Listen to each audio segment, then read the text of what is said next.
हजरत उज़ैर अलैहिस्सलाम 100 साल, अल्लाह ने फरमाया ए उज़ैर अब अपने रब की शान जरा देखो, गधा तुम्हारा मर गया, हड्डियां भी गल सड़ गई, मगर देखो तुम्हारा मौला तुम्हारा परवरदिगार कैसे जिंदगी अता करता है।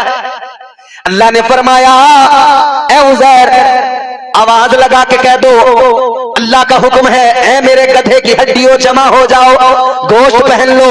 अल्लाह ताला ने हजरत उज़ैर अलैहिस्सलाम की आंखों के सामने वो गधा जो गल सड़ गया था, खत्म हो गया था, अल्लाह ने उसे हजरत उज़ैर अलैहिस्सलाम की आंखों के सामने उसकी हड्डियों को जमा किया, हड्डियों को गोश्त पहनाया, और देखते देखते लम्हों में वो गधा जिंदा हो गया। अल्लाह ने उसे भी जिंदा कर दिया। अब हजरत उज़ैर अलैहिस्सलाम शहर की तरफ गए। आपने शहर में जाकर देखा लोग रह रहे हैं, शहर आबाद है। आप उस मोहल्ले में गए जहां पे आपका घर होता था।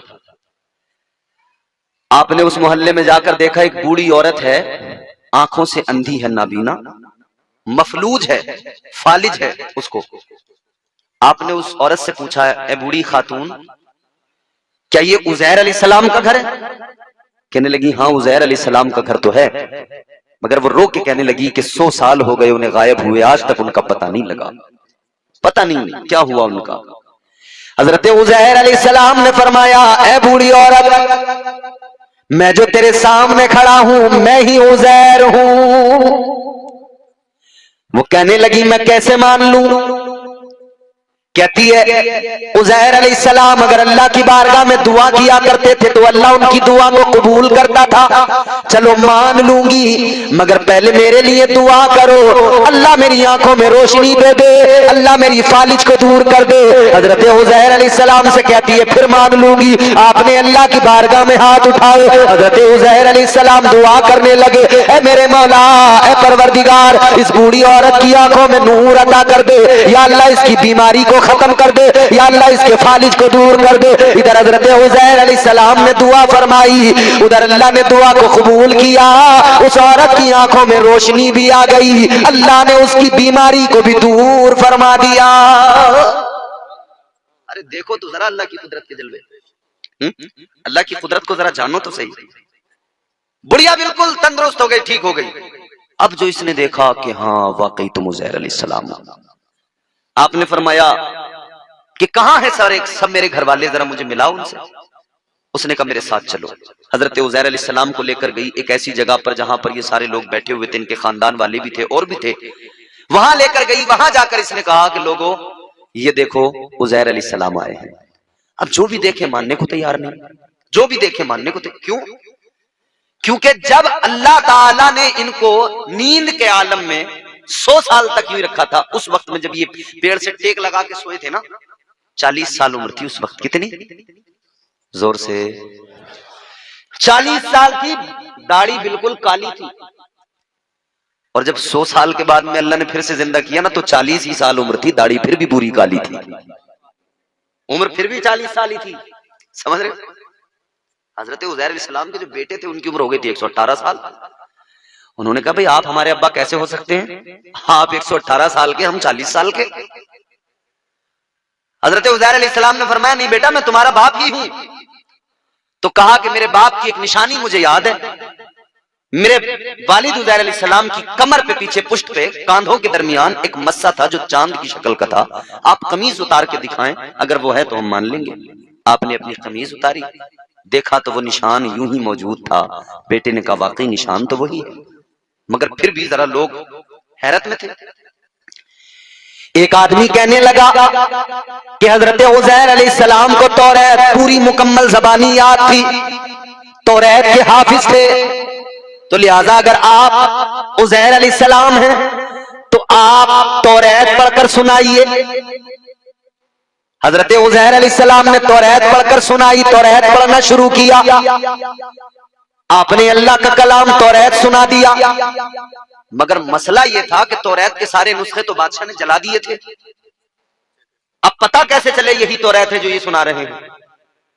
एक आदमी बोला कि जब ये शहर बर्बाद हो रहा था और बादशाह बख्त नसर तौरात के आलिमों को कत्ल कर रहा था, तब मेरे बाप ने एक तौरात का नुस्खा अपने घर के एक अंगूर के दरख्त की जड़ में अंदर दबा दिया था।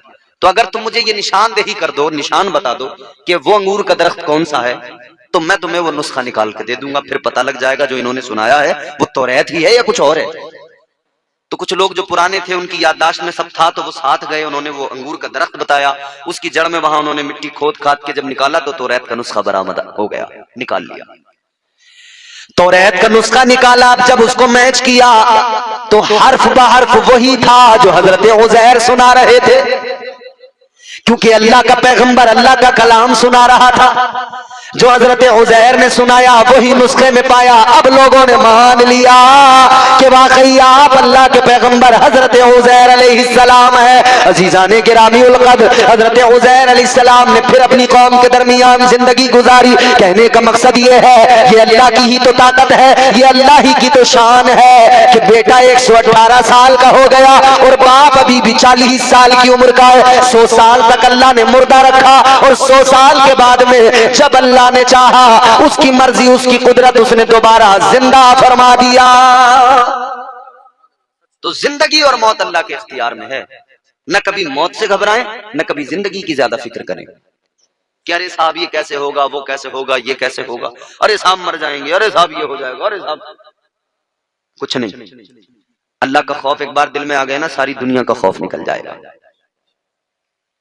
बस खौफ इतना दिल के अंदर लेके आओ कि अल्लाह का अज़ाब बड़ा सख्त है। किसी दुनिया के जालिम और जाबिर आदमी का उसकी सजाएं इतनी सख्त नहीं जितना सख्त अल्लाह का अज़ाब है। तो दुनिया की मोहब्बत निकलेगी, रब की मोहब्बत आएगी, फिर बंदा नमाजी भी बनेगा, इबादत भी करेगा, अपने रब को भी राजी करेगा। क्योंकि मुसलमानों ये बात जान लो, अल्लाह ने कुरान मजीद में फरमा दिया, वमा खलक़तुल जिन्ना वल इंसा इल्ला लियाबुदून। अल्लाह ने फरमा दिया, इंसानों को और जिन्नात को मैंने अपनी इबादत के लिए पैदा किया है। तो अल्लाह ने इबादत के लिए पैदा किया, मगर हाय इंसान, इबादत के अलावा तू हर काम करता है। अल्लाह ने जिस लिए पैदा किया वो काम बिल्कुल नहीं करता। इनसे शराबें खूब पियेंगे, जुआ खूब खेलेंगे, चुगलियां करवा लो, गीबतें करवा लो, तमाम दुनिया के बुरे से बुरे काम करवा लो, मगर नमाज के करीब नहीं जाएंगे, इबादत के करीब नहीं जाएंगे। हर बुरे काम में आज मुसलमान मुलव्विस है। क्या ये शर्म की बात नहीं? बोलो, अल्लाह ने तो इज्जत दी थी ना, क्यों अपनी इज्जत को मिट्टी में हम मिला रहे हैं? शराब के अड्डे पे जाके देखो, कोई आपको नजाकत अली मिलेगा, कोई शराफत अली मिलेगा, है? कोई अख्तर हुसैन मिलेगा, कोई आबिद जाहिद हुसैन मिलेगा? बोलो। जुए के अड्डे पे देखो, कुछ लोगों ने तो उसको अपना कारोबार समझ लिया, भैया हमारा तो काम ही है। उनसे पूछो क्या करते हो? जुआ खेलते हैं। मैंने ऐसे घर देखे हैं, ऐसे लोग देखे कि वो अपने बच्चों को जुआ खेलने के लिए ना रोकते हैं और उनके बच्चे उसी को अपना कारोबार समझते हैं। कहते हैं भाई आज तो अच्छा लग गया काम, कभी हार गए तो कहते हैं भाई आज जरा लक नहीं चला, आज हार गए। अल्लाह का कुरान सुनो, परवरदिगार ने फरमाया, इन्नमल खम्रु वल मैसिरु वल अंसाब वल अंसाब वल अज़लाम रिज्सुम मिन अमलिश शैतान। जुआ और शराब, अल्लाह का कुरान कहता है, मोमिनो तुम्हारे काम नहीं, शैतान के काम हैं। किसके? तो फिर क्यों कर रहा है मुसलमान? काम तो शैतान का है ना। रात दिन शैतान का काम करेगा और फिर यूं कहेगा, या अल्लाह परेशानी में हूं, या अल्लाह मदद फरमा। तूने अपने रब से मदद मांगने लायक अपना मुंह बनाया नहीं है। भाई एक बात बताओ, कोई हमारा महल्लेदार, कोई हमारा रिश्तेदार, कि हम उसे सताते हों, परेशान करते हों, अजियतें पहुंचाते हों, वो हमसे मोहब्बत करेगा? बोलो। छोड़िए एक बात, दूसरी, जो हमारा रिश्तेदार या अजीज हमसे राजी ही नहीं होगा, किसी काम आएगा हमारे? बोलो, नहीं आएगा ना। तो जब दुनिया में कोई किसी के काम उस वक्त तक नहीं आता जब तक कि वो उससे राजी ना हो, तो तुमने कैसे सोच लिया कि हम रब को नाराज भी रखेंगे और हमारा काम भी सारा चलेगा? नाराज भी रखेंगे, अल्लाह को मुसीबतें भी नहीं आएंगी। नाराज भी अल्लाह को रोज करेंगे, परेशानियां भी नहीं आएंगी, यकीनन आएंगी। मुआशरे में तब्दीली लाने की जरूरत है।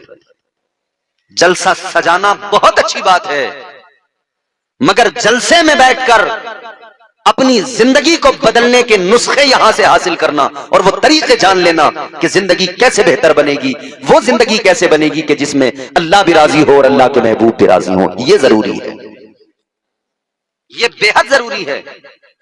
इसके बगैर काम नहीं बनने वाला। बेशक जिंदगी इतने सलीके से गुजारी जाए, जिंदगी इतने सलीके से गुजारी जाए जैसे चादर कोई कांटों से उतारी जाए। मगर नहीं, इस बात पर तवज्जो नहीं है। बाकी हर बात पूरी तवज्जो है, हर बात पे। आदमी देखो तो इल्ला माशाअल्लाह, औरतों का हाल देखो तो इल्ला माशाअल्लाह। आदमी मस्जिद में जाने को तैयार नहीं है, औरतें घर में मुसल्ला बिछाने को तैयार नहीं है। इन्होंने तो यूं सोच लिया कि हमारा काम थोड़ी है नमाज पढ़ने का, तो आदमियों का काम है। और आदमी सोच रहे हैं हमारा काम थोड़ी है, तो गांव के चंद बुड्ढों का काम है। बुड्ढे जाएंगे मस्जिद में, वही करेंगे अल्लाह अल्लाह। कई बूढ़े आदमी बेचारे बुजुर्ग अच्छे होते हैं, वो साजिद भाई अल्लाह अल्लाह करते रहते, नमाज पढ़ते।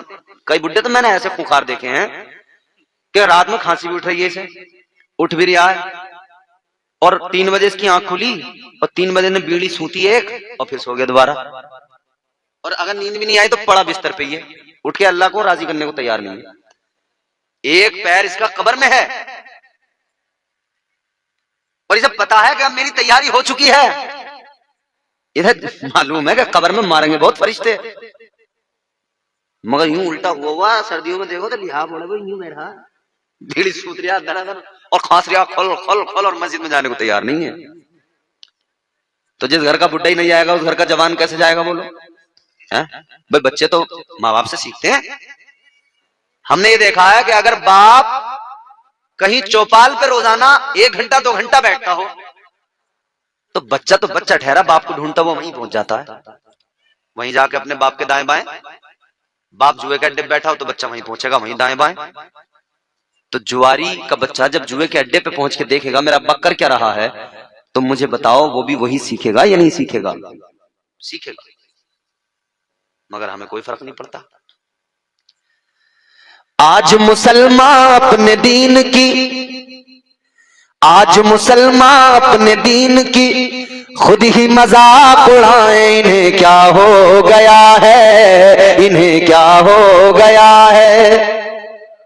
झूठ बना है आज सियासत, झूठ बना है आज सियासत, सूद का पैसा खाएं। इन्हें क्या हो गया है, इन्हें क्या हो गया है। आज मुसलमान अपने दीन का खुद ही मजाक उड़ाएं। इन्हें क्या हो गया है, इन्हें क्या हो गया है। अब शेर सुना दूं आपको इसका।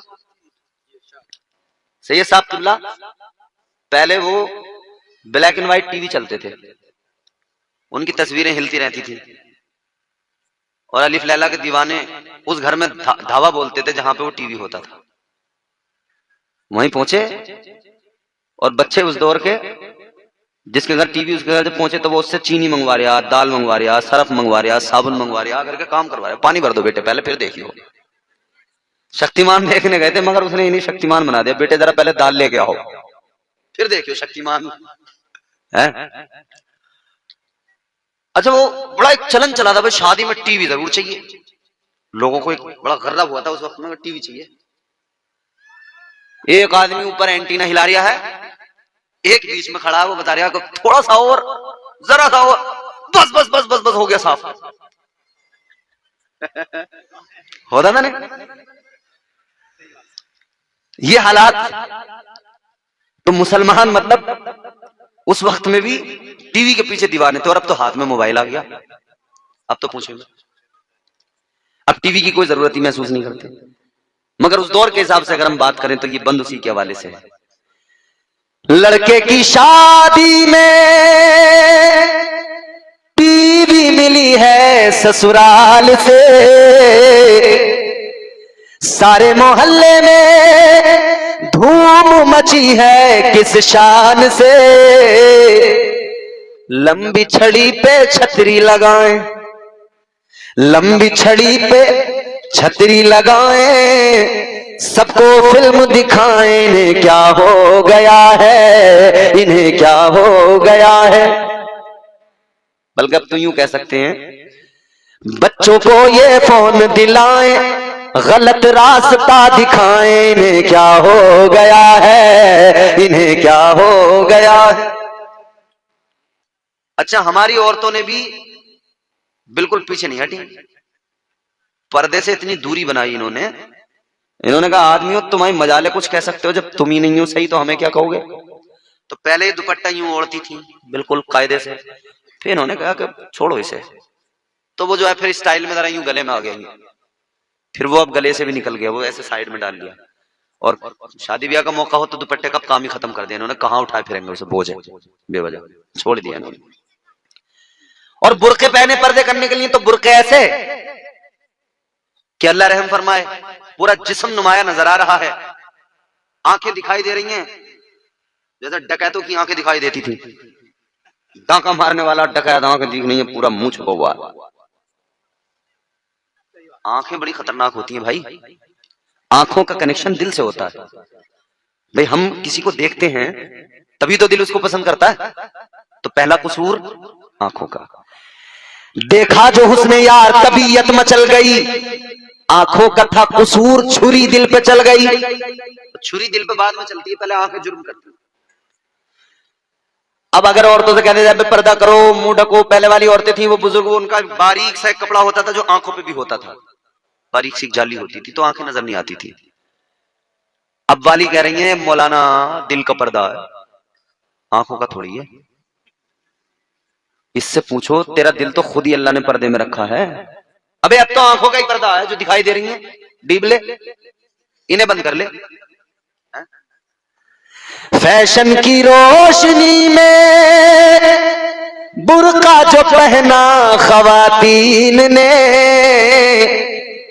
बुर्का पहन कर ढाटा लगाया खवातीन ने, ढाटा लगा कर मुंह को छुपाएं, ढाटा लगा कर मुंह को छुपाएं, आंखें खूब दिखाएं, इन्हें क्या हो गया है, इन्हें क्या हो गया है। नाचे कूदे ढोल बजाएं, मस्जिद तक ना जाएं, इन्हें क्या हो गया है, इन्हें क्या हो गया है।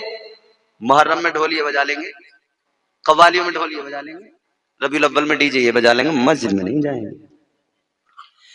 ताजदारे मदीना वाली ये कायनात मुस्तफा जाने रहमत के गुलामों, ऐ मेरी कौम के नौजवानों, परवरदिगार ने तुम्हें ढोल बजाने नहीं भेजा, अल्लाह ताला ने तुम्हें डीजे बजाने नहीं भेजा, अल्लाह ने दुनिया में भेजा कि कैदी बनकर जिंदगी गुजार के वापस आ। या अल्लाह मैं क्यों कैदी बन गया, मुझे कैदी क्यों बना दिया गया।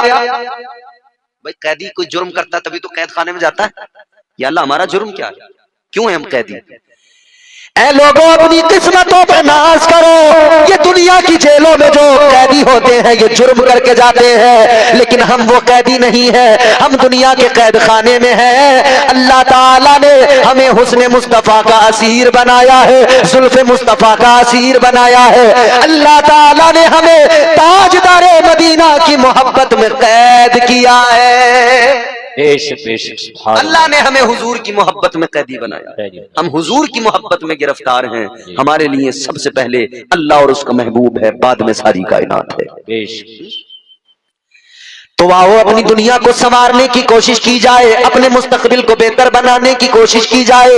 ऐ मुसलमान तेरा मुस्तकबिल न चाय के होटल में है, न तेरा मुस्तकबिल जुए के अड्डे पे है, तेरा मुस्तकबिल यही है जो तेरे गांव की मस्जिद है, ये तुझे बुला रही है। आ जा नौजवान सर झुका ले, इधर तेरा सर रब की बारगाह में झुकेगा, उधर परवरदिगार तेरे सर को दुनिया के सामने बुलंद फरमा देगा। सुभान अल्लाह अल्लाह, सुभान अल्लाह। अब ये तेरी मर्जी है, तू रब के सामने झुककर सरबुलंद होना चाहता है या दुनिया के सामने झुककर जलीलो खार होना चाहता है। यकीनन हम रब की बारगाह में झुककर सरबुलंद होने को अपने लिए एजाज समझते हैं, और है हमारे लिए एजाज। ये अल्लाह का एहसान है हम पर।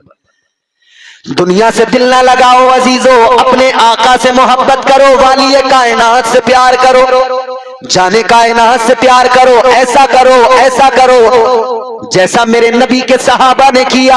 हुजूर के हर तरीके को अपना लिया, हुजूर की सीरत को अपना लिया। जो जो नबी ने दिया सहाबा ने सब कुछ अपनाया और अपनी जिंदगियां सीरत रसूल के हिसाब से गुजारी। हुजूर की सीरत के मुताबिक अपनी जिंदगियां गुजारी। इबादतें की हैं, खुदा की कसम के आबिदों की इबादतें उन पर रश्क करती हैं। ऐसी इबादतें की हैं सहाबा ने, अल्लाह अल्लाह। सहाबा ने रात रात में जाग जाग कर अपने मौला को राजी किया है, सजदे किए हैं। नबी के आशिकों ने सारी सारी रातें अल्लाह अल्लाह करने में गुजार दी, सारी सारी रातें। उनके नाम पे मरने वाले कल भी थे और आज भी है, उनके नाम पे मरने वाले कल भी थे और आज भी है, प्यार नबी से करने वाले कल भी थे और आज भी है, और कयामत तक रहेंगे इंशाअल्लाह। हुजूर के गुलाम कयामत तक रहेंगे। तो गुलामी को फख्र जाने, हुजूर की मोहब्बत को अपने लिए ये जान लें कि ये गुलामी बड़े फख्र की बात है, बड़े एजाज की। हुजूर के गुलामों की सीरत पढ़ें। हजरत बिलाल हबशी, बड़ा जुल्म किया था मक्के में काफिरों ने, बहुत। आज हम कह रहे हैं दुनिया के हालात ये हैं वो हैं, हम हालात से कभी नहीं डरे। आज अगर हालात खराब है तो पूरी तारीख पढ़ के मुझे बताओ कि हालात साजगार मोमिन के लिए कब थे, कब थे हालात साजगार। सबसे अच्छा जमाना वो कि जब मेरे नबी अपनी जाहिरी जिंदगी गुजार रहे थे।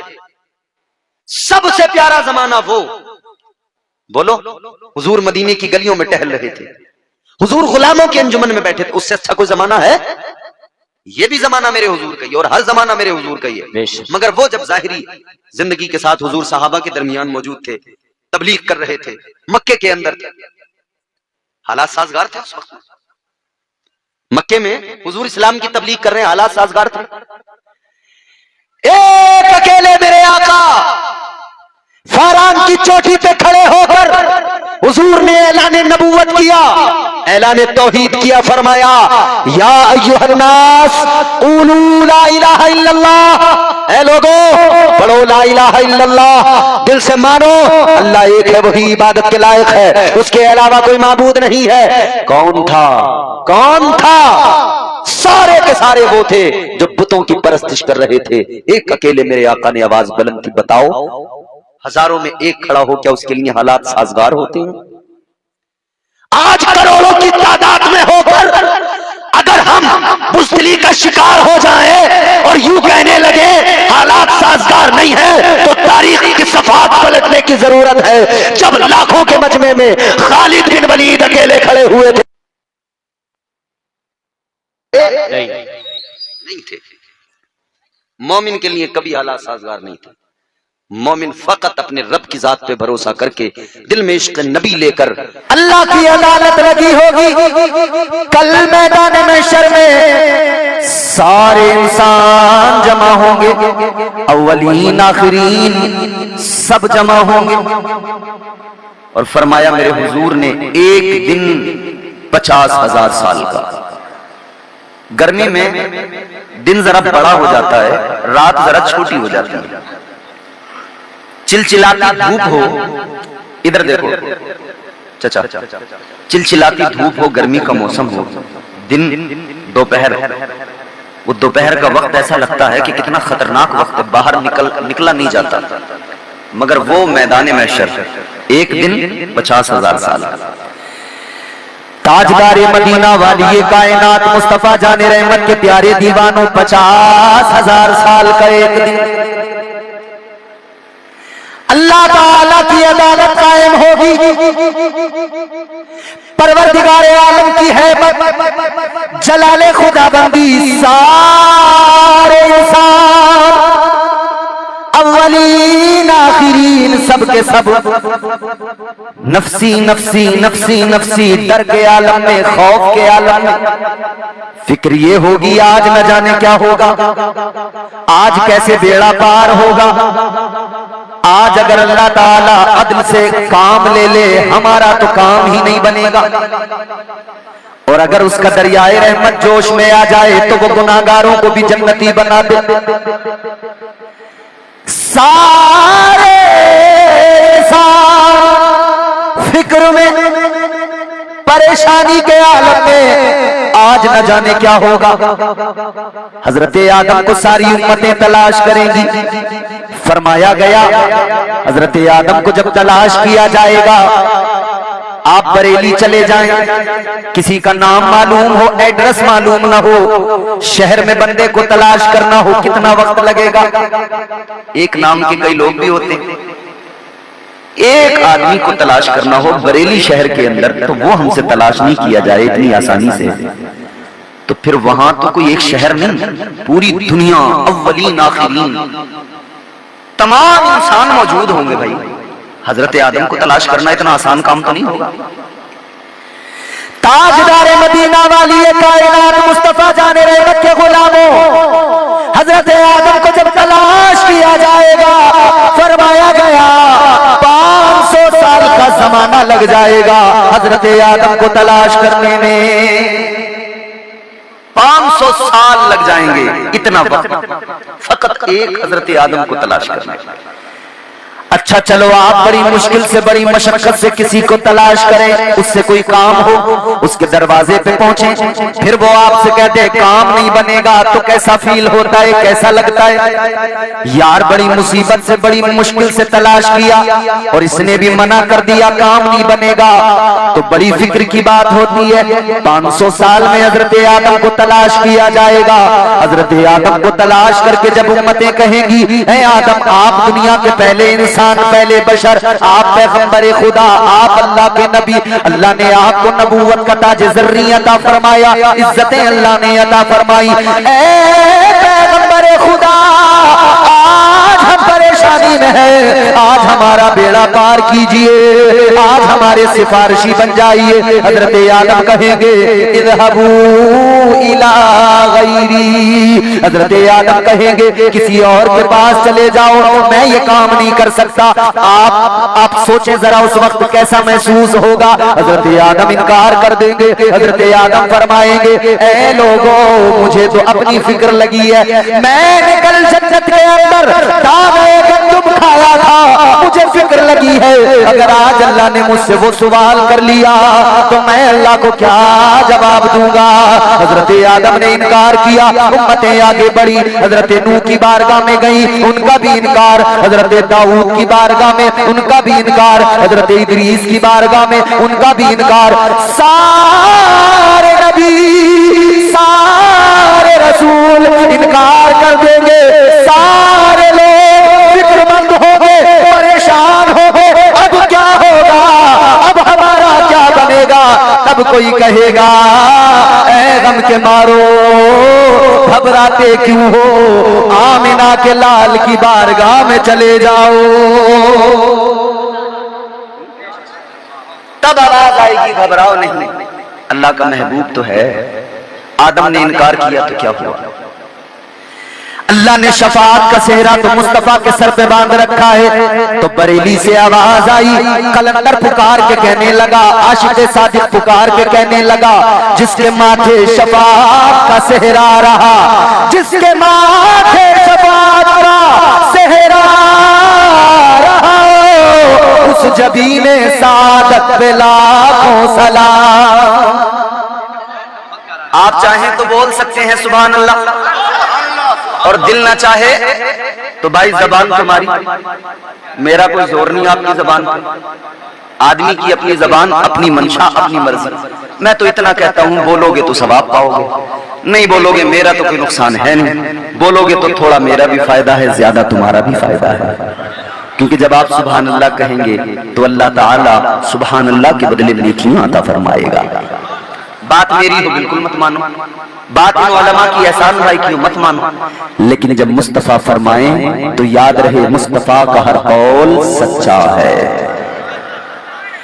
कौले मोहम्मद कौले खुदा, फरमान न बदला जाएगा, बदलेगा जमाना लाख मगर कुरान न बदला जाएगा। मेरे नबी का हर कौल सच्चा, शफाअत का सेहरा मुस्तफा के सर पे, तो हम गुनाहगारों को फिर तसल्ली हो गई, दिल को करार आ गया। हम जानते हैं हमारे पास में इबादतें ज्यादा नहीं, सजदे ज्यादा नहीं, अमल बड़ा थोड़ा सा है, और उस अमल पर भी हमें भरोसा नहीं कि न जाने ये अमल हमारा अल्लाह की बारगाह में मकबूल भी हो या ना हो।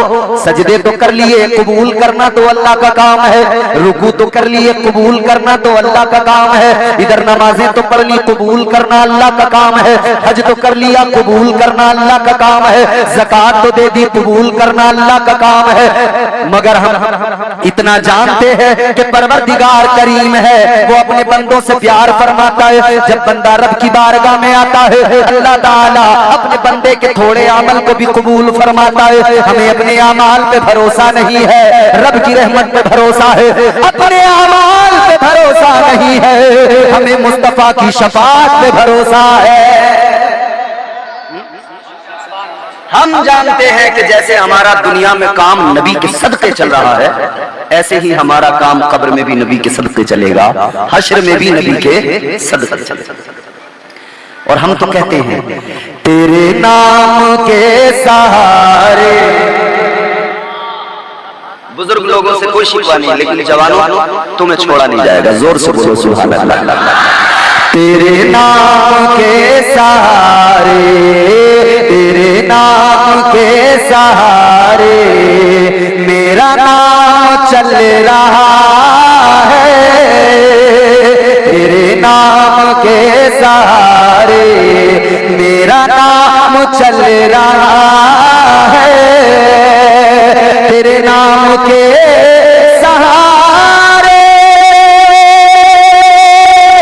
मेरा नाम चल रहा है, तेरा नाम ले रहा हूँ आका, तेरा नाम ले रहा हूँ, मेरा काम चल रहा है, तेरा नाम ले रहा। नारे तकबीर, नारे रिसालत, नारे गौसियत, उलमाए अहले सुन्नत, फैजान गौसी आजम, जश्न गौसी आजम, ख्वाजात हिंदुस्तान, नारे हैदरी। सुभान अल्लाह। तेरा नाम ले रहा मेरा काम, जिसका चल रहा है बस वही बोले, जिसका नहीं चल रहा वो ना बोले। तेरा नाम ले रहा हूँ, मेरा काम चल रहा है। यहाँ भी हुजूर के नाम से काम चल रहा है, वहां भी हुजूर के नाम से काम चलेगा।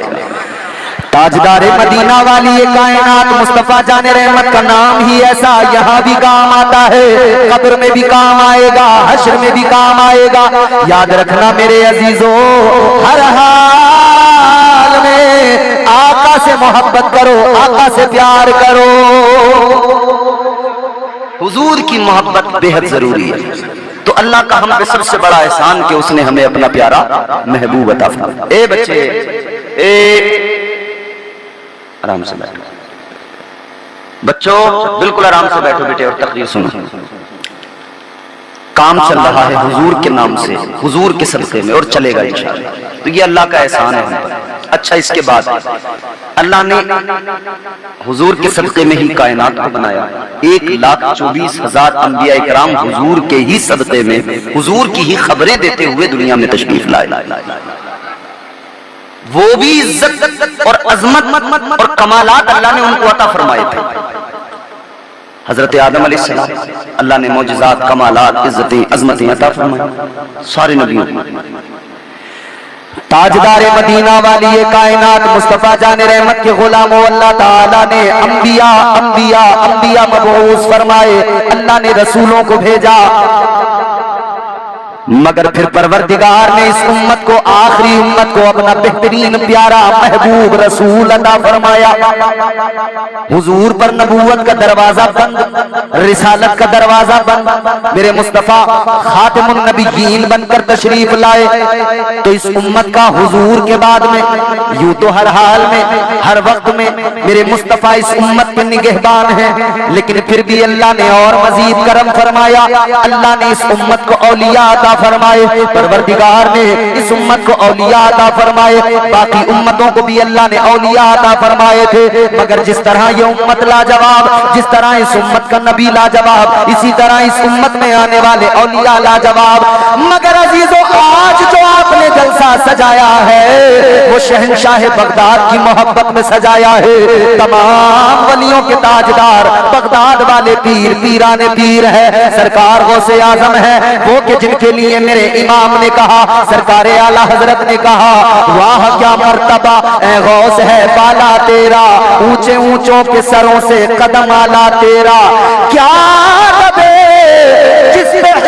जिस पे हिमायत का हो बन जा तेरा, शेर को खतरे में लाता नहीं कुत्ता तेरा। नारे तकबीर, नारे रिसालत, नारे गौसियत, उलमाए अहले सुन्नत। आओ वक्त कम है, जरा जल्दी जल्दी मेरी बातें सुनो। सरकार गौसे आजम इस उम्मत में जितने औलिया, सब औलिया के सरदार, और परवरदिगार ने अल्लाह ताला ने शान भी ये अता फरमाई, मकाम भी ये अता फरमाया कि सरकार गौसे आजम का कदम सारे वलियों की गर्दनों पर, ताजदारे बगदाद पर। क्या हुआ भाई? पानी दो, बात ना करो। सरकार गौसे आजम का कदम सारे वलियों की गर्दनों पर, और जब मेरे गौस ने ऐलान फरमाया तो फिर सारे वलियों ने सरे तस्लीम खम कर दिया। सारे वलियों ने कहा, ऐ बगदाद वाले पीर, बेशक आपका कदम हमारी गर्दनों पर है, मगर अजमेर वाले ख्वाजा, हिंदुस्तान के राजा जो उस वक्त में इबादत और रियाजत में मसरूफ थे, सरकार गरीब नवाज ने कहा, ऐ गौसे आजम आपका कदम मेरी गर्दन पर भी है, आपका कदम मेरे दिल पे भी है, आपका कदम मेरे आंखों पे भी है। इन औलिया की अज़मत अल्लाह ने कुरान में मुख्तलिफ मकामात पर बयान फरमाई। अल्लाह ताला ने बुलंद रुतबे अता किए।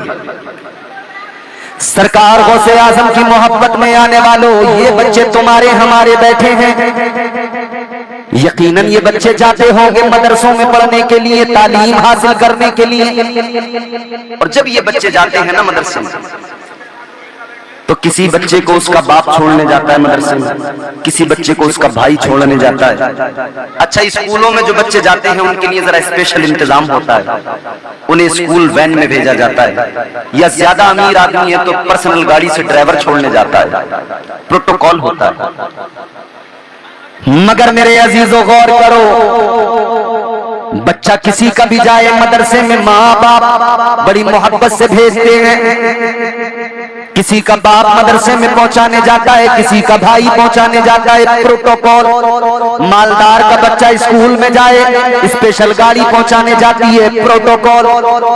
मगर आओ बगदाद वाले पीर को देखो, सरकार गौसे आजम का बचपन है, और बचपन में सरकार गौसे आजम को मदरसा लेकर जाने वाले इंसान नहीं, बल्कि आगे पीछे कतार बनाकर चलने वाले अल्लाह ताला के फरिश्ते हैं।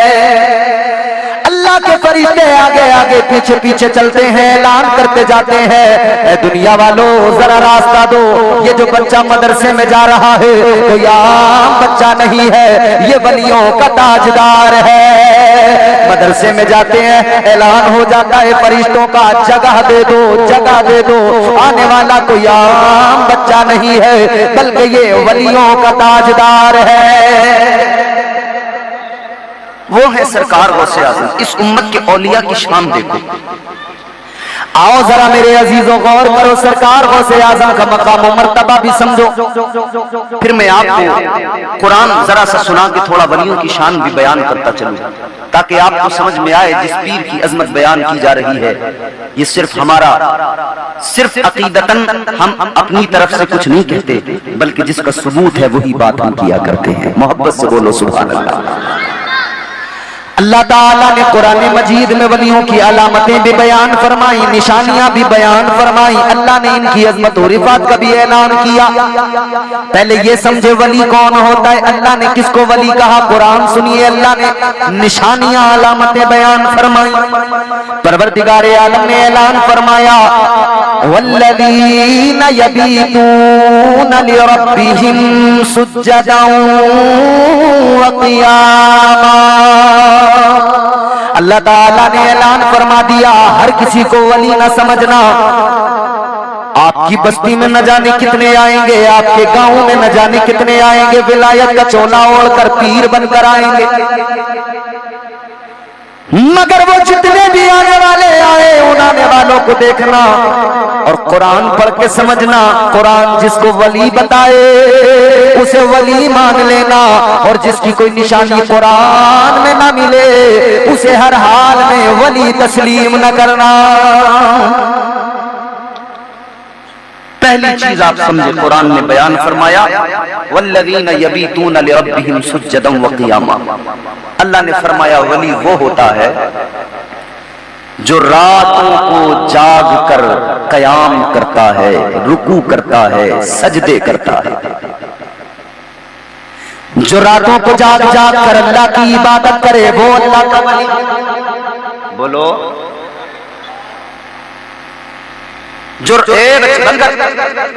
जो सारी रात जागे। अच्छा एक बात बताओ मुझे, रात अल्लाह ने क्यों बनाई? आराम के लिए। शुएब भाई, आपने भी सुना और पढ़ा होगा, रात अल्लाह ने क्यों बनाई? बोलो। जबान है, मुंह में तो शर्माना कैसा? आराम के लिए। तो जब अल्लाह ताला ने रात आराम के लिए बनाई, तो फिर अल्लाह ने कुरान में ये क्यों फरमाया कि वो वली होता है जो रात को जाग कर अल्लाह की इबादत करे, सजदे करे? तो क्या उसको आराम नहीं चाहिए? उसके लिए रात आराम के लिए नहीं है? अब जरा ज़हन करिए, ये बात तो अपनी जगह दुरुस्त है। अल्लाह ने रात को आराम के लिए बनाया, बिल्कुल हक है। मगर अब सूफिया का जवाब सुनो, क्या फरमाते हैं सूफिया? सूफिया फरमाते हैं बात बिल्कुल दुरुस्त है। अल्लाह ने रात को आराम के लिए बनाया, मगर फर्क इतना सा है, किसी को अपने बिस्तर पे लेट कर सोकर सारी रात बिस्तर पे लेट के किसी को आराम मिलता है, किसी को सजदे में सर झुका के आराम मिलता है। ये अपना अपना मामला, ये अपनी अपनी तबीयत। कोई सारी रात सोए तब उसे आराम मिले, और कोई सारी रात अल्लाह की इबादत करे तब उसके दिल को आराम आए। ये अपना अपना मामला है। आओ अजीजों गौर करो, अल्लाह के वलियों की बात है। फरमाया जो रातों को जाग कर अल्लाह की इबादत करे। ये कुरान की आयत सामने रखो। अब जरा देखो सरकार गौसे आजम को, सरकार गौसे आजम रात को अल्लाह की इबादत करते हैं कि नहीं? तो किताबों में मौजूद है। सरकार गौसे आजम ने 40 साल जिंदगी के ऐसे गुजारे, इशा के वुजू से फज्र की नमाज अदा फरमाई। बोलो सुभान अल्लाह। इशा के वुजू से, इशा के वुजू से कोई फज्र की नमाज कैसे पढ़ सकता है? इसी तरह पढ़ी जा सकती है कि सारी रात ये आंखें बंद ना हुई हो, सारी रात अल्लाह अल्लाह करते गुजर गई हो, तो पता लग गया कुरान के मुताबिक वली वो जो सारी रात अल्लाह की इबादत करे। अच्छा सारी रात भी अगर ना करे तो कम से कम ऐसा भी तो ना हो कि जो नमाज के करीब ही ना जाए, जिसे अल्हम्द ही पढ़नी ना आए। ऐसा तो नहीं होना चाहिए। मैंने कितने जाहिल जट लट पीर देखे हैं, उन्हें अल्हम्द शरीफ पढ़ना नहीं आता और उनके मुरीद उन पे जान दिए जा रहे हैं, मर रहे हैं। मेरा पीर मेरा पीर मेरा पीर, मैं उनसे कहता हूं तेरा पीर है, पीराने पीर नहीं है। अगर तेरा पीर पीराने पीर के नक्शे कदम पे नहीं है, उनके तरीके पे नहीं है, हम ऐसे पीर को पीर ही नहीं मानते। अच्छा, कुछ लोगों ने ये ढोंग रचाया, उन्होंने शरीयत और तरीकत को अलग अलग कर दिया। बोले मौलवियों को कहने लगे ये तो मौलवी हैं, शरीयत वाले हैं, हम तरीकत वाले। अच्छा, तू तरीकत वाला, और खास तौर पे हम बरेलवियों को बोले ये बरेलवी है, शरीयत वाले हैं ये तो।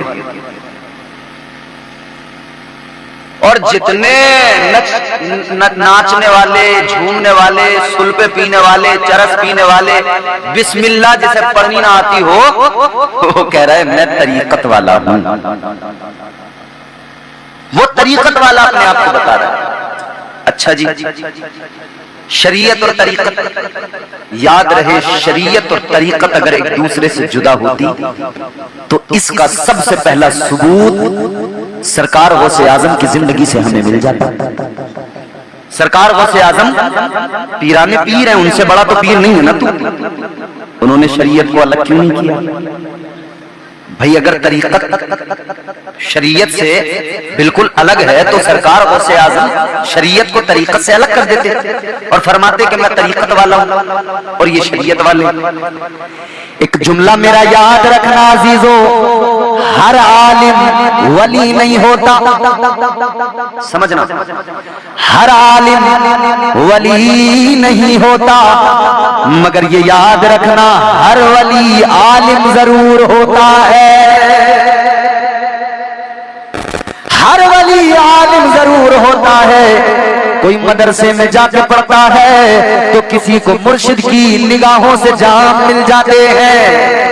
कोई किताबों में पढ़ता है, किसी को अल्लाह ताला अता फरमा देता है। कोई किताबों से दुनिया की हकीकत और दुनिया के राज समझता है और किसी के लिए अल्लाह ताला 14 तबक रोशन फरमा देता है, जमीन और आसमान के दरीचे खोल देता है, फिर सब कुछ उसके सामने होता है। आओ गौसे आजम सरकार को देखो, यहाँ पर गौसे आजम सरकार के पास दोनों चीजें मिलेंगी। आप पहली चीज देखें, आप पैदा हुए तो वली पैदा हुए, पैदा होने के बाद विलायत किसकी आ रही है? गौसे आजम की सवारी आ रही है। अच्छा, तुझ पे तो आएगी गौसे आजम की सवारी। तुझे नहाना नहीं आता, गुस्ल करना नहीं आता, पाकी नापाकी तुझे पता नहीं, कुरान तुझे पढ़ना नहीं आता, तमाम हिज्जों में तुमने कुरान पाक के अल्फाज बिगाड़ के रख दिए और हमारे यहाँ की चंद औरतें कह रही है पेशी आ रही है, हुजूर गौसे आजम की सवारी आ रही है। अच्छा, तुझ पे आएगी सवारी गौसे आजम की। किसी पे जिनारिया, किसी पे गौसे आजम आ रहे हैं, किसी पे कोई पीर आ रहे हैं, किसी पे कोई पीर आ रहे हैं। अच्छा, एक बात बताओ, किसी अंग्रेज का नाम बताओ मुझे जिस पे कोई जिन आता हो, जिस पे कोई भूत आता हो। भाई पूरी दुनिया में ये हिंदुस्तान, पाकिस्तान, बांग्लादेश दो एक ही मुल्क हैं जहां हाजिरियां हो रही हैं और पेशियां पड़ रही हैं और लोग झूम रहे हैं, थिरक रहे हैं। कहीं किसी अंग्रेज के बारे में सुना कि उस पर जिन आ गया? क्यों उनका उधर जिन्नात को वीजा नहीं मिलता क्या? उधर का फ्लाइट में सीट नहीं मिलती क्या उनको? उन्हें तो सीट की जरूरत ही नहीं है, एक झटके में अमेरिका। कभी कभार हमारे वालिद साहब कभी कभार कुछ ऐसी बात करते थे कि बच्चों को खुश करने के लिए वो कहते थे कि किसी साहब ने सोचा कि यार मैं अपने काम में थक जाता हूं, पीर साहब के पास जाऊं। अब मैं आपको ये तो कहूंगा नहीं कि ये किसी किताब से साबित है, मगर एक मिसाल तो हो ही सकती समझने के लिए, समझने वालों को।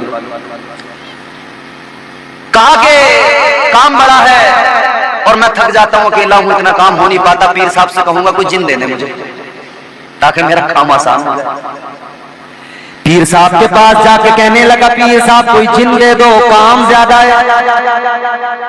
पीर साहब बोले मत ले, परेशान हो जाएगा। बोले नहीं जी दे दो, काम बड़ा रहता है, जिन होगा आसानी हो जाएगी। पीर साहब ने फिर समझाया, मान जा मत ले, परेशान हो जाएगा। नहीं माना, उन्होंने कहा चल लेके चला जा। जिन लेके आ गया घर पे। अब उसने कहा कि भाई मुझे क्यों लाए हो? कि काम कराने के लिए लाए। तो बोला काम बताओ मुझे। बोले हाँ काम बताएंगे। उसने कहा काम बताओ और याद रहे काम के लिए लाए हो, खाली नहीं रहूंगा। काम नहीं बताया तो तुम्हारी खैरियत नहीं। बोले अगर काम नहीं बताया तो मैं नहीं छोड़ूंगा। तो अच्छा एक काम कर, उन्होंने कहा कि भाई तू हमारा खेत में पानी लगेगा और ये होगा वो होगा, सारा काम उन्होंने बताया कि तू जा कर। उन्होंने सोचा 2-3 दिन 4-5 दिन का काम है, आराम से आएगा नहीं बैठेगा। वो तो ठहरा जिन, इधर गया उधर काम फिनिश, इधर वापस। बोले जी काम बताओ। अब ये परेशान भी, सारा काम कर दिया कि हाँ। दूसरा काम बताया, थोड़ी देर में काम फिनिश, आके बोला काम बताओ वरना तुम्हारी खैरियत नहीं। अब बड़े परेशान, या अल्लाह क्या करूं, काम कोई नहीं बचा। अब काम नहीं बताऊं तो ये मुझे नहीं छोड़ेगा। तो बोले काम कर तू अमेरिका जा, जरा वहां की खबर लेके आ, हालचाल।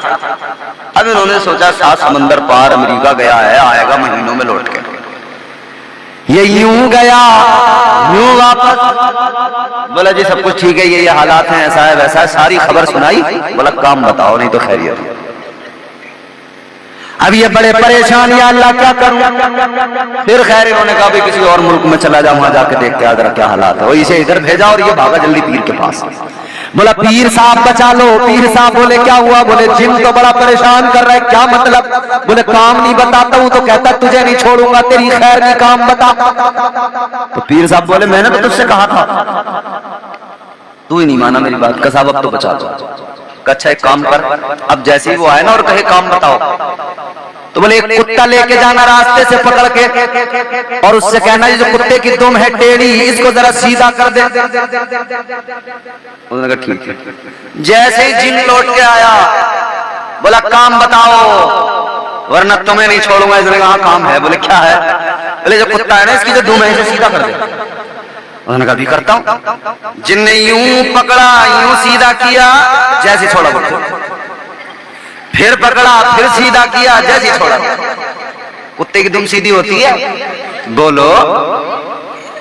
अब ये बार बार सीधा करे वो कुत्ते की दुम, फिर वही की वही, फिर सीधा करे, फिर कुत्ते की दुम, फिर वही की वही। करते करते जब थक गया, इधर ये भी चाहते थे कि इससे जान छूटे, उधर वो जिन परेशान हो गए। बोला कि साहब ये सीधी नहीं होगी, मुझे बख्श दो। जिन कहने लगा ये कुत्ते की दुम है, सीधी नहीं होगी, मुझे जल्दी माफ करो। तो वो भी कहने लगा कि भाई ये अगर तुझसे सीधी नहीं होगी तो निकल ले, तू मुझे छोड़ मैं तुझे छोड़ूं, तू अपने रास्ते मैं अपने रास्ते। कुत्ते की दुम कभी सीधी नहीं होती। कई दुमें हैं हमारे यहाँ टेढ़ी की टेढ़ी रहती हैं। हमारे औलमा सीधा करने की कोशिश तो करते हैं, सीधी नहीं होती। जरा सी सीधी सी हो फिर टेढ़ी हो जाती है। अभी हाल फिलहाल में ये औलमा समझ लेंगे एक दुम टेढ़ी हो गई, जिसे अभी पिछले दिनों सीधा किया था। वो दुम सीधी तो हुई थी थोड़े दिन के लिए, फिर वो टेढ़ी हो गई, अपनी जगह पे आ गई, होती नहीं सीधी। याद रहे अजीजाने गिरामी उल कद्र, बड़ी दुमें मिलेंगी आपको, टेढ़ी सीधी करने की कोशिश करो, होती नहीं। क्योंकि अल्लाह ताला ने, होते ना बात लोग मुनाफिकाना रविश पे कायम, मुनाफिकाना फितरत उनकी, तो अल्लाह ने उनके लिए फरमाया खतमल्लाहु अला कुलूबिहिम व अला समइहिम व अला अबसारिहिम गिशावा व लहुम अज़ाबुन अज़ीम। अल्लाह ने मोहरें लगा दी हैं उनकी समाअतों पर, उनकी बसारत पर, उनके दिलों पर। वो हक बात सुनने से कासिर, हक बात बोलने से कासिर, हक बात समझने से कासिर, हक बात दिल में महफूज करने से कासिर। याद रहे तरीकत बड़ी पाकीज़ा चीज है, तरीकत के नाम पे ढोंग गवारा नहीं किया जाएगा। आज सारे दुनिया के ढोंगी एक नाम सुन के चिढ़ जाते हैं, वो आला हजरत का नाम है। एक और नाम सुन के चिढ़ जाते हैं, वो ताजु शरिया का नाम है। वजह ये है बरेली से, गुंबदे खजरा से आज भी आवाज आ रही है, तरीकत के नाम पर कोई भी ढोंग बर्दाश्त नहीं किया जाएगा। तुम क्या समझते हो तरीकत का सहारा लेके शरीयत को रौंद के चले जाओगे? अहमद रजा का कलम खंजर बन के आएगा, तेरे अंदर आके चुभेगा, फासिद खून तेरा सारा निकाल के बाहर कर देगा। याद रखना, सरकार गौसे आजम ने शरीयत और तरीकत को अलग नहीं किया, साथ रखा। कैसे रखा? सरकार गौसे आजम ने समझा दिया शरीयत और तरीकत का ऐसा साथ है, ऐसा संगम है, शरीयत और तरीकत को कभी जुदा नहीं किया जा सकता। तो ये जितने अलग मलग बेवजह के, जितने ये अंडे सट्टे शाह मटके शाह, इसीलिए परेशान रहते हैं, इसीलिए इन्हें जो है दर्द रहता है। मगर ये जानते नहीं, ये जालिम तो कहते हैं कि बरेली वाले कब्रों के, मज़ारात के, औलिया के खिलाफ रहते हैं, जबकि याद रहे कब्रों को जब मिसमार करने के मंसूबे बनाए जा रहे थे औलिया अल्लाह के मज़ारात को, तब इन मज़ारात को, इन चादरों को, इन उर्स वगैरह की तकरीबात को बचाने वाला कोई और नहीं था, बरेली का ताजदार अहमद रजा था। ये रजा के नेज़े की मार है कि आदू के सीने में गार है। ये मेरे आला हज़रत का नेज़ा है जिसका खाओ अभी तक भरता नहीं है। याद रखना, आला हजरत ने शरीयत और तरीकत वही उसी ढंग से पेश की जिस ढंग से बगदाद वाले पीर गौसे आजम ने पेश की। आगे बढ़ो अजीजों, सरकार गौसे आजम ने शरीयत और तरीकत को किस ढंग से पेश किया। एक तरफ तो सरकार गौसे आजम का हाल ये सारी सारी रात सरकार गौसे आजम इबादत में मसरूफ रहते हैं, दूसरी तरफ हाल ये कि करामतों का भी ज़हूर हो रहा है। 12 साल की डूबी कश्ती भी बाहर निकल के आ रही है, मुर्दे भी जिंदा हो रहे हैं। एक तरफ ये भी शाने तरीकत, शाने विलायत है, और दूसरी तरफ हाल ये सरकार गौसे आजम का अल्लाह अल्लाह। अब मैं अगर सुनाऊंगा कलेजा फट जाएगा। आखिरी बात है, तवज्जो से सुनो और जरा मोहब्बत से सरकार गौसे आजम की मोहब्बत में बोलो सुभान अल्लाह। हजरत इमाम अबू अली हयाती एक बहुत बड़े अल्लाह के वली गुजरे हैं, लेकिन हुजूर गौसे आजम के खलीफा हैं, मुरीद हैं। हजरत इमाम अबू अली हयाती फरमाते हैं, मैंने देखा सहने काबा के अंदर धूप चिलचिलाती हुई गर्म पत्थरों पर अपना सर रखकर एक शख्स है जो रो रहा है, आंसू बहा रहा है। और रोने वाला, दोस्तों एक एक लफ्ज सुनना तवज्जो से, रोने वाला रो रहा है इस दर्द के साथ। उसके रोने का आलम यह है, वो रो रो के अल्लाह की बारगाह में इल्तिजा कर रहा है। इल्तिजा क्या है? वो रोने वाला अल्लाह की बारगाह में अर्ज करता है, मौला कल कयामत के दिन मेरा हिसाब न लेना। क्या? कयामत के दिन या अल्लाह मेरा हिसाब? रोने वाला रो रो के कह रहे हैं, मौला कयामत के दिन मेरा हिसाब न लेना।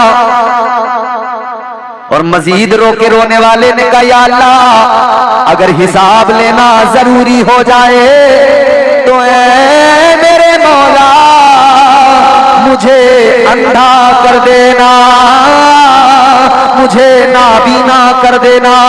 या अल्लाह जब तेरे बंदों के सामने, तेरे महबूब के सामने तेरी अदालत में मेरा दफ्तर खुलेगा, या अल्लाह मैं कैसे नजरें मिलाऊंगा। कभी हमें ख्याल आता है, बोलो, कभी हमें ख्याल आता है? नहीं आता। कभी ख्याल आता तो हम मस्जिदों में होते, कभी ख्याल आता अगर हमको तो हमारे हाथों में शराब न होती, हमारे लबों पर इश्क़ नबी के जाम होते, मगर हमें नहीं आता ख्याल। हम तो इधर 11वीं का लंगर पका, बैठ के बड़े मजे से बिरयानी खाई और लंगर खा के निकले, दनादन झूठ बोलने लगे। 11वीं का लंगर खा के निकले, चुगलखोरियां गीबतें करने लगे। 11वीं का लंगर खा के निकले तो हम नमाजों से दूर, इबादतों से दूर, शराबें, बेहयाई, बेगैरती मुआशरे के अंदर। अल्लाह रहम फरमाए। याद रखना अकीदत में अभी जरा कमी है, अकीदत अकीदत अगर अपने उरूज को पहुंच जाए, अपने कमाल को पहुंच जाए, यकीनन फिर 11वीं करने वाला इधर 11वीं करेगा, लंगर बनाएगा, लंगर गौसे आजम खाएगा, उधर अजान होगी तो ये गौसे आजम का चाहने वाला मस्जिद के अंदर नजर आएगा। मगर अपने आप को कादरी कहने वाला, गौसे आजम का मुरीद कहने वाला, गौसे आजम का गुलाम कहने वाला नमाज में बड़ा कच्चा। कभी ख्याल नहीं किया कि आखिरत में क्या होगा, अल्लाह की अदालत में क्या बनेगा। हजरत इमाम अबू अली अती फरमाते, रोने वाला इस दर्द से रोया, इस शिद्दत से रोया कि चीख निकली, जमीन पे बेहोश होके गिर गया। कहते मैं जल्दी आगे बढ़ा, मैंने सोचा अब कादरियों गौसे आजम के गुलामों एक जुमला बहुत तवज्जो से सुनना है और पूरी तकरीर का लुब्बे लुबाब समझ लेना उसे। इमाम अबू अली हैदरी फरमाते मुझे लगा कि कोई शायद गुनहगार बंदा है, कोई शायद गुनहगार बंदा है जो इतने दर्द से रो रहा है। कहते हैं मैं आगे बढ़ा मैं देखने के लिए कि कौन है आखिर ये रोने वाला। इधर तवज्जो करो और गौर से ये जुमला सुनो। इमाम अबू अली हैदरी फरमाते मैं आगे बढ़ा देखूं तो जरा कौन है।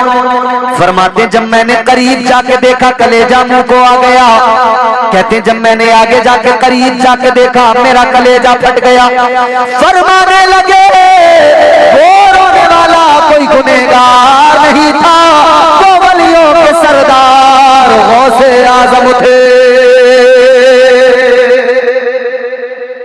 गौसे आजम तो अल्लाह के खौफ से रोए और ये तरीकत की बातें करने वाला नमाजें छोड़ के बड़े अकड़ के सीना तान के कहता है हम तरीकत वाले हैं, हम नमाज छोड़े, कोई फिक्र की बात नहीं। गौसे आजम इतनी इबादतें, इतने सजदे, इतनी बंदगी के बावजूद भी रोते हैं, रो के कहते हैं या अल्लाह मेरा हिसाब न लेना क़यामत में। ये उनकी शान। और इधर अपने आप को तरीकत का बहुत बड़ा खिलाड़ी समझने वाला वो तरीकत का ऐसे गला दबाए कि शरीयत को तरीकत के साथ, शरीयत और तरीकत को जुदा करके नमाजों से दूरी बना ले, फिर कहे कि मुझे नमाज की जरूरत नहीं। याद रहे अगर नमाज की जरूरत न होती तो मुस्तफा जाने रहमत को मेराज में अल्लाह ये तोहफा कभी अता न फरमाता। ये तोहफा मेराज में अल्लाह ने अता फरमाया, इसकी हकीकत भी तो जानो। गौसे आजम ने और सूफिया फरमाते हैं तुम वली होने की बातें करते हो नमाजें छोड़ के। गौसे आजम सरकार फरमाते हैं, गौसे आजम सरकार की नमाजें देखो। और अच्छा सूफिया इकराम फरमाते हैं कि जिसने 3 दिन तक लगातार कंटिन्यू 3 दिन तक जिसने तहज्जुद छोड़ दी, सूफिया फरमाते हैं वो मनसबे विलायत से हटा दिया जाता है। लगातार 3 रोज तक तहज्जुद छोड़ने वाले को मनसबे विलायत से हटा दिया जाता है। ये तो तहज्जुद की बात हो गई। यहाँ तो 5 नमाजें फर्ज और फर्ज छोड़ने वाला अपने आप को वली कहता है, पीर बताता है। इसे गैरत नहीं आती, शर्म नहीं आती। तू किधर से वली हो गया? वली तो फिर मेरे गौसे आजम की सीरत पे अमल कर। वली बनना इतना आसान भी नहीं है। मेरे गौसे आजम की शान अल्लाह ने बुलंद फरमाई है, वलियों का सरदार बनाया है। आप निराले शान निराली गौसे आजम जीलानी। आप निराले शान निराली गौसे आजम जीलानी। आप निराले शान निराली गौसे आजम जीलानी। भर दो मेरी झोली खाली गौसे आजम जीलानी। भर दो मेरी झोली खाली गौसे आजम। तो याद रहे, अगर तुम गौसे आजम से मोहब्बत करते हो तो किसी भी हालत में नमाज से दूरी मत बनाना। हुजूर गौसे आजम नमाज में मसरूफ थे, शैतान बादल का सफेद टुकड़ा बन के आया और आके बोला, अब्दुल कादिर मैं तुमसे राजी हो गया, मैं तुम्हारा खुदा हूं। शैतान बादल का टुकड़ा बन के आया, कहता है अब्दुल कादिर मैं तुम्हारा खुदा हूं, तुमसे राजी हो गया, अब मैं तुमसे खुश होके तुम पर मैं नमाजों को मुआफ कर रहा हूं, अब तुम पर नमाज मुआफ हो गई। शैतान कहता है। सरकार गौसे आजम ने फौरन जैसे ये लफ्ज सुना फरमाने लगे, ला हौला वला कुव्वता इल्ला बिल्लाहिल अलिय्यिल अज़ीम। फरमाते शैतान दफा हो जा मरदूद, तू मुझे बहकाने आया। सरकार गौसे आजम ने फरमाया, इमामुल अंबिया ताजदारे मदीना महबूबे खुदा रब के महबूब, मगर अल्लाह ने उन पर नमाज मुआफ नहीं फरमाई, तो जब नबी पाक पर नमाज मुआफ नहीं, मैं तो उम्मती ठहरा, मुझ पे कैसे नमाज मुआफ हो सकती है। बाप बहुत बड़ा अमीर कबीर मालदार जोहरी, डायमंड का कारोबार, हीरे का कारोबार, मगर बेटे को गलत संगत मिल गई, गलत दोस्त मिल गए, ये गलत दोस्त बर्बाद कर देते हैं। अपने बच्चों पे निगरानी रखो, किसके साथ में उठना बैठना है, किसके साथ में इधर उधर आना जाना घूमना फिरना इनका हो रहा है। अगर गलत सोहबत में ये पड़ गए जिंदगी बर्बाद हो जाए। अमीन जुआरी का यही तो हुआ, गलत सोहबतों ने जुआरी बना दिया, नशेड़ी बना दिया। बाप के पास तमाम सब कुछ, दौलत सरवत जाहो जलाल इज्जत सब कुछ, मगर फिर भी बेटे से मजबूर, रातों को रोता है क्या करूं। बेटे को बहुत समझाया, खानदान के लोगों ने बैठाकर समझाया, बेटे ये गलत रास्ता तुमने इख्तियार कर लिया। बेटे ने कहा ठीक है अब इस रास्ते पे नहीं जाऊंगा। चंद दिन दोस्तों से दूर रहा, फिर आखिर दोस्त मिल गए, फिर उन्हीं में लग गया। बाप इस गम का बोझ उठा न सका, बाप इसी सदमे में दुनिया से चला गया, मर गया। अब माँ ने रोके बेटे से कहा, बेटा तेरे अब्बा तो चले गए, अब तुझी पे सारा दारो मदार है, कारोबार भी तुझे चलाना है, ये घर भी तुझे संभालना है। रिश्तेदारों ने समझाया, ये भी बहुत रोया बाप के गम में। फिर इसने बिल्कुल सारे दोस्तों की संगत छोड़ी, जुआ छोड़ा और ये अपने कारोबार पे बैठ गया। धीरे धीरे धीरे धीरे कारोबार इसका उरूज पे पहुंचा। फिर एक बार इतनी ऊंचाइयों पे कारोबार पहुंचा कि जो बाप ने भी इतनी ऊंचाइयों पे नहीं पहुंचाया था, बेटे ने पहुंचा दिया।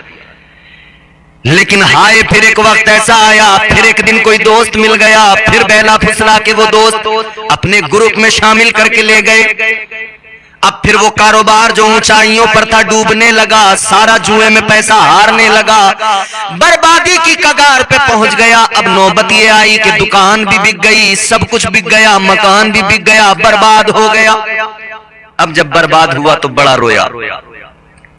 माँ ने बेटे को समझाया, बेटे तूने बहुत बुरा किया। बेटे ने कहा अम्मा जो हो गया सो हो गया, अब बताओ अब क्या करें। माँ ने कहा बेटा एक ही रास्ता है। क्या?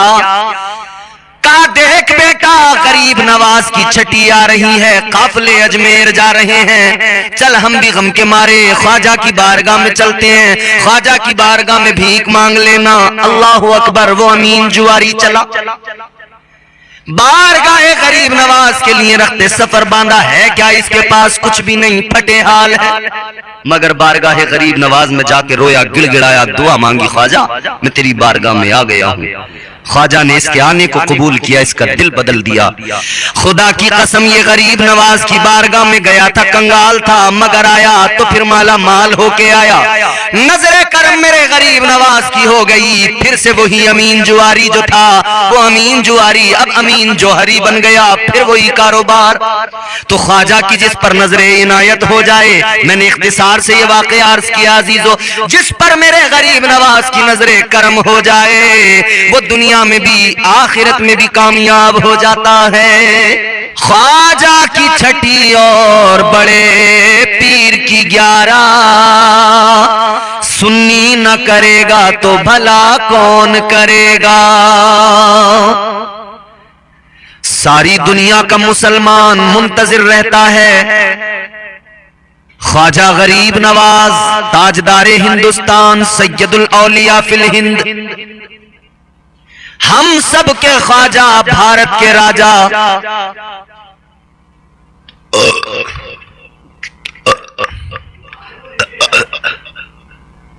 थोड़ा चावल खाएं यार। इस्लाम पे मरने को कहा कौन करेगा, ये काम मुसलमान के सिवा कौन करेगा। ख्वाजा की छठी और बड़े पीर की 11, सुन्नी न करेगा तो भला कौन करेगा। सारी दुनिया का सुन्नी मुसलमान सरकार गरीब नवाज की छठी का मुंतजिर रहता है। साल भर के इंतजार के बाद में ये वक्त आता है, ये तारीख आती है 6 रजबुल मुरज्जब, सैयदुल औलिया फिल हिंद सरकार गरीब नवाज की छठी। पूरे अजमेर को दुल्हन की तरह सजा दिया जाता है। तमाम दुनिया भर के सुन्नी मुसलमान अपने घरों में सरकार गरीब नवाज की छठी बड़ी शान के साथ धूम के साथ मनाते हैं। क्यों ना मनाएं, एहसान है हम पे गरीब नवाज का। हम अपने मोहसिन को कभी नहीं भूलते, जिसका एहसान हम पर है उसे हम कैसे भूल जाएं। ताजदार हिंदुस्तान सरकारे ख्वाजा मोइनुद्दीन हसन चिश्ती संजरी रहमतुल्लाह अलैह, आपने हिंदुस्तान में आकर दीन की तबलीग की, लोगों को इस्लाम दिया, मुसलमान बनाया, कलमा पढ़ाया। ख्वाजा का सदका है जो भारत में मुसलमान नजर आता है, ख्वाजा का सदका है जो इस मुल्क में मस्जिदें नजर आ रही हैं, ये ख्वाजा का सदका है जो अजानें पढ़ी जा रही हैं, ये ख्वाजा का सदका है जो महफिल मीलाद सजाई जा रही है, ये ख्वाजा का सदका है। याद रखना, इसीलिए बरेली से आवाज आई, ख्वाजा हिंद वो दरबार है आला तेरा, कभी महरूम नहीं मांगने वाला तेरा। जिसने भी ख्वाजा की बारगाह में दामन फैलाया, जिसने भी हाथ फैला के मांगा, ख्वाजा ने उसकी झोली को भर दिया। वो मेरे सरकार गरीब नवाज का आस्ताना है। तुम तो आले रसूल हो ख्वाजा, बागे तैबा का फूल हो ख्वाजा। और इसको यूं भी कह सकते हैं, तुम तो आले रसूल हो ख्वाजा, बागे जन्नत का फूल हो ख्वाजा। सरकार गरीब नवाज के बड़े एहसान है हम पर, और जो भी वफादार है वो एहसान मानता है। बेशुमार मेरे गरीब नवाज की करामतें हैं, बेशुमार मेरे गरीब नवाज के कमालात हैं, हिंदुस्तान की तारीख गवाह है। बारगाहे गरीब नवाज में जुआरी भी आए तो फैज पाकर गए, तौबा करके लौटे, सच्चे पक्के मुसलमान बन के लौटे। हजरते अल्लामा अरशदुल कादरी अलैहि रहमा रईसुल कलम, आप अपनी किताब लालाजार में एक वाकया नकल फरमाते हैं अमीन जुआड़ी के नाम से। बाप बहुत बड़ा अमीर, कबीर, मालदार, जोहरी, डायमंड का कारोबार, हीरे का कारोबार, मगर बेटे को गलत संगत मिल गई, गलत दोस्त मिल गए। ये गलत दोस्त बर्बाद कर देते हैं। अपने बच्चों पे निगरानी रखो, किसके साथ में उठना बैठना है, किसके साथ में इधर उधर आना जाना घूमना फिरना इनका हो रहा है। अगर गलत सोहबत में ये पड़ गए, जिंदगी बर्बाद हो जाएगी। अमीन जुआरी का यही तो हुआ, गलत सोहबतों ने जुआरी बना दिया, नशेड़ी बना दिया। बाप के पास तमाम सब कुछ, दौलत, सरवत, जाहो जलाल, इज्जत, सब कुछ, मगर फिर भी बेटे से मजबूर। रातों को रोता है, क्या करूं।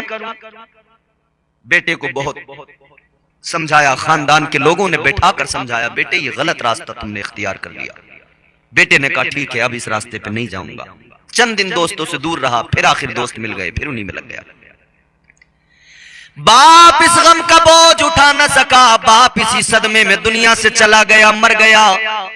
अब माँ ने रोके बेटे से कहा, बेटा तेरे अब्बा तो चले गए, अब तुझी पे सारा दारो मदार है, कारोबार भी तुझे चलाना है, ये घर भी तुझे संभालना है। रिश्तेदारों ने समझाया, ये भी बहुत रोया बाप के गम में। फिर इसने बिल्कुल सारे दोस्तों की संगत छोड़ी, जुआ छोड़ा, और ये अपने कारोबार पे बैठ गया। धीरे धीरे धीरे धीरे कारोबार इसका उरूज पे पहुंचा। फिर एक बार इतनी ऊंचाइयों पे कारोबार पहुंचा कि जो बाप ने भी इतनी ऊंचाइयों पे नहीं पहुंचाया था, बेटे ने पहुंचा दिया। लेकिन हाय, फिर एक वक्त ऐसा आया, फिर एक दिन कोई दोस्त मिल गया, फिर बहला फुसला के वो दोस्त अपने ग्रुप में शामिल करके ले गए। अब फिर वो कारोबार जो ऊंचाइयों पर था डूबने लगा, सारा जुए में पैसा हारने लगा, बर्बादी की कगार पे पहुंच गया। अब नौबत ये आई कि दुकान भी बिक गई, सब कुछ बिक गया, मकान भी बिक गया, बर्बाद हो गया। अब जब बर्बाद हुआ तो बड़ा रोया। माँ ने बेटे को समझाया, बेटे तूने बहुत बुरा किया। बेटे ने कहा अम्मा जो हो गया सो हो गया, अब बताओ अब क्या करें। माँ ने कहा बेटा एक ही रास्ता है। क्या? कहा देख बेटा गरीब नवाज की छठी आ रही है, काफले अजमेर जा रहे हैं, चल हम भी गम के मारे ख्वाजा की बारगाह में चलते हैं, ख्वाजा की बारगाह में भीख मांग लेना। अल्लाह अकबर। वो अमीन जुआरी चला, बारगाह गरीब नवाज के लिए रखते सफर बांधा। है क्या इसके पास? कुछ भी नहीं, फटे हाल है।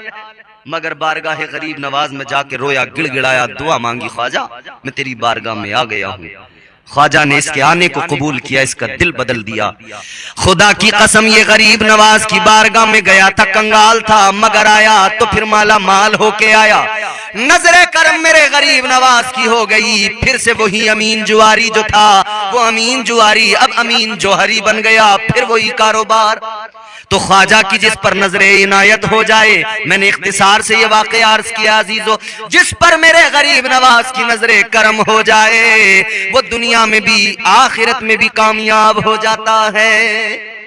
क्योंकि अल्लाह वाले दिलों का हाल भी देख लेते हैं, जाहिर भी देख लेते हैं, बातिन भी देख लेते हैं। अल्लाह ने ये पावर दी है और वो नजरे करम फरमा दे तो दिल बदल जाते हैं।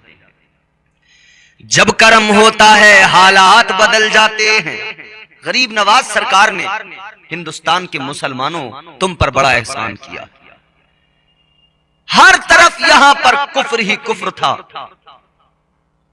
मगर मेरे ख्वाजा गरीब नवाज आए। जानते हो क्या लेकर आए मेरे सरकार गरीब नवाज अपने साथ? एक गठरी, छोटी सी एक पोटली। क्या है उसके अंदर? एक जानमाज है नमाज पढ़ने के लिए, एक वजू का लोटा है। क्या है गरीब नवाज के पास? एक तस्बीह है। इधर राजा तलाश में है, पृथ्वीराज चौहान तलाश में है। किसी भी तरह से पकड़ो, खबर तो पहुंच गई। बड़े मंसूबे बनाए राजा ने। बिलाखिर सिपाहियों ने एक दिन सरकार गरीब नवाज को पकड़ लिया। पृथ्वीराज चौहान उस दौर में राजा था, ले गए राजा के पास। राजा ने कहा बाबा तू आया है, तू हमारी सल्तनत खत्म करने आया है, ये बता लेकर क्या आया है? ख्वाजा ने फरमाया मतलब? का कोई हथियार, तोप, बम, बारूद क्या लाए हो? ख्वाजा ने फरमाया ये पड़ा मेरा सामान, देख लो। डर भी लग रहा है, मगर सिपाहियों को कहा जरा देखो खोलकर इसमें क्या है। राजा ने जैसे ही कहा, सिपाहियों ने उस गठरी को खोल कर देखा। उसके अंदर क्या है? गुदड़ी के लाल की गुदड़ी है, वुजू करने के लिए लोटा है और एक मुसल्ला जानमाज। कहने लगा बाबा ये सामान लेके आया है, मेरी सल्तनत कैसे खत्म कर पाएगा इस सामान के जरिए? ख्वाजा ने फरमाया सल्तनत तेरी खत्म करने के लिए सामान की जरूरत नहीं है। का फिर कैसे करेगा? का सुन, न तलवार की जरूरत, न बम बारूद की जरूरत, न हथियार की जरूरत। का कैसे? फरमाया मेरे गरीब नवाज ने न हथियार की जरूरत है न तलवार की जरूरत है, तेरे लिए बस मेरे मुस्तफा का किरदार काफी है, इस्लाम का शिआर काफी है, इस्लाम की गुफ्तार और रफ्तार काफी है। फरमाया सारी दुनिया में इस्लाम किरदार की बुनियाद पर, अखलाक की बुनियाद पर फैला है। हिंदुस्तान में भी इस्लाम अखलाक की बुनियाद पर, किरदार की बुनियाद पर फैलेगा। खुदा की कसम तारीख गवाह है, पूरे मुल्क में आज जो ये बहारें नजर आ रही हैं ये मेरे गरीब नवाज का सदका है। लेकिन राजा को तो चिढ़ हो गई, दुश्मनी कर बैठा। मेरे गरीब नवाज ने अपनी गुदड़ी उठाई, अपनी वो गठरी उठाई, चल पड़े। एक जगह जाकर बैठ गए दरख्त के साए में। राजा के सिपाही आए, कहने लगे बाबा उठो। आपने फरमाया किस लिए? कहने लगे तुम्हें नहीं मालूम ये जगह जो है ये राजा के ऊंटों के बैठने की जगह है, यहाँ राजा के ऊंट बैठेंगे। ख्वाजा ने फरमाया कितनी जगह है, कहीं और बैठा लो। कहा नहीं, यहीं पे राजा के ऊंट बैठेंगे। जब उन्होंने जिद की, सरकारे गरीब नवाज ने फरमाया बैठा लो। यहां बैठते हैं तो बैठ जाएंगे, बैठा लो, अब बैठ ही जाएंगे। ऊंट बैठ गए, बैठे ही रहे। उठाने की फिर बड़ी कोशिशें की गई। अब तो सिपाही थक गए, उठाते हैं ऊंट, उठते नहीं। सिपाहियों ने खूब कोशिश की लेकिन ऊंट ना उठ सके। जिन्हें ख्वाजा ने बिठाया उठ नहीं पाए। सारे सिपाही थक हार के राजा के पास आए, कहने लगे राजा ऊंट नहीं उठते। का क्यों? का पता नहीं, हमने बड़े जोर लगा लिया। का मामला समझाओ, पूरा हुआ क्या? फिर बताया कि वो बाबा बैठे थे, ख्वाजा बैठे थे, हमने उनको उठा दिया, फिर ऊंट बैठा दिए। उन्होंने कहा बैठे ही रहेंगे।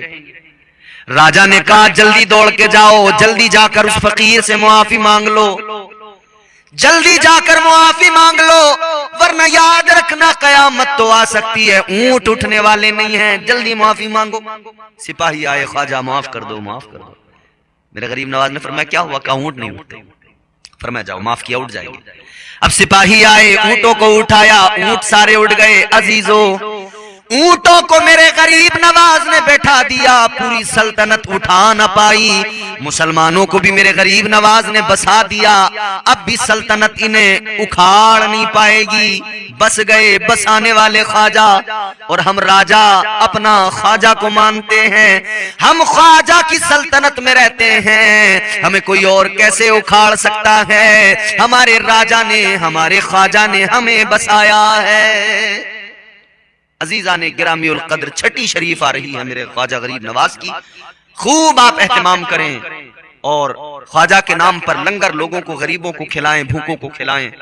और सर्दी का मौसम है, बिलखुसूस ये करें कि गरीबों को देखें, ख्याल करें कि सर्दी में कौन ठिठर रहा है, किसके पास ओढ़ने को कपड़ा नहीं है। मेरी कौम के अमीर और गरीब नवाज के नाम पर तुम गरीबों को